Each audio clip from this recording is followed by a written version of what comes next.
بسم اللہ الرحمن الرحیم۔ السلام علیکم ویورز، آج ہم ناؤن کے بارے میں 4 مختلف زبانوں میں یعنی English, Urdu, Arabia and Pashto میں بیان کریں گے۔ تو چلتے ہیں ڈیفینیشنز کی جانب۔ پہلے ہم انگلش میں بیان کریں گے۔ Noun, what is noun? Noun is the name of person, place, thing, or an idea. For example, Ali, school, pin, freedom, etc. اب ہم اردو کی جانب آئیں گے۔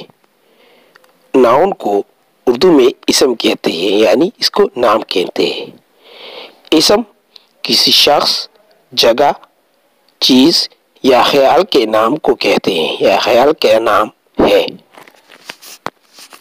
مثلا علی، اسکول، قلم، آزادی وغیرہ۔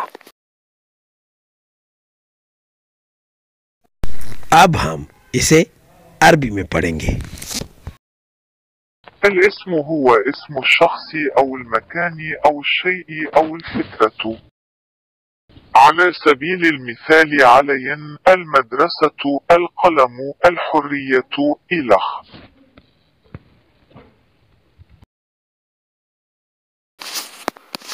اب ہم پشتو کی جانب آئیں گے، یعنی پشتو کی زبان میں بیان کریں گے۔ اسم نم، دیوکس زے شی یعنی سز یا سوچ نمتا نم یعنی اسم وائی۔ د مثال پتوگا علی، اسکول، قلم، آزادی اور داسی نور۔ For more updates, subscribe to our channel.